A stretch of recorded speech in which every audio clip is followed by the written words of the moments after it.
ગુજરાતના અગ્રીમ અખબારોમાં આપની કોઈ પણ પ્રકારની જાહેરાત આપવા માટે સંપર્ક કરો. જાહેરાત વ્યાજબી ભાવે પ્રસિદ્ધ કરી આપવામાં આવશે. વાગરા તાલુકાના કોઠિયા ગામની સીમમાંથી ગૌવંશને કતલના ઈરાદે લઈ જતો ટેમ્પો પકડાયો. વાગરા પોલીસે પશુ અને ટેમ્પો મળી 7,31,000નો મુદ્દામાલ કબજે કર્યો, જ્યારે એક ઈસમને ઝડપી પાડ્યો. વાગરા પોલીસ મથકના પોલીસ ઇન્સ્પેક્ટર એસ.ડી. ફૂલત્રી આ સ્ટાફના માણસો સાથે વિસ્તારમાં પેટ્રોલિંગ કરી રહ્યા હતા. તે દરમિયાન બાતમી મળી હતી કે એક ટાટા ઇન્ટ્રા ટેમ્પો જેમાં કતલ કરવાના ઈરાદે પશુઓ ભરેલા છે. જે ટેમ્પો કોઠિયાથી ભેરસમ જવાના માર્ગ પરથી પસાર થવાનો હોવાની ચોક્કસ માહિતી મળી હતી.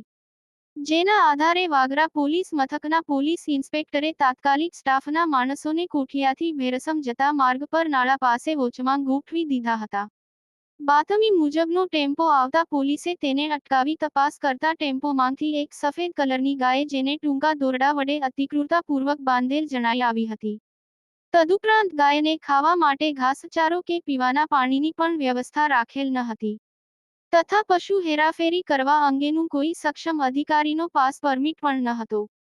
જેથી ગેરકાયદેસર રીતે પશુની હેરાફેરી કરવા બદલ પોલીસે 25,000ની કિંમતની એક ગાય, ટાટા ઇન્ટ્રા ટેમ્પો જેની કિંમત ₹7 લાખ, એક મોબાઈલ ફોન જેની કિંમત ₹5,000 તથા રોકડ 1930 મળી કુલ ₹7,31,930ના મુદ્દામાલ સાથે જંબુસરના રોશન પાર્કમાં રહેતા માઝ મોહમ્મદ હનીફ કુરેશીની અટકાયત કરી હતી.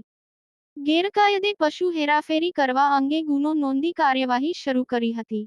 તેમજ ગુનામાં સંડોવાયેલ મુસ્તાક કુરેશી સહિત સદથલા ગામેથી ગાય ભરી આપનારને વોન્ટેડ જાહેર કરી તેઓને ઝડપી પાડવાની દિશામાં તપાસનો ધમધમાટ શરૂ કર્યો છે. યાકુબ પટેલ, ભરૂચ.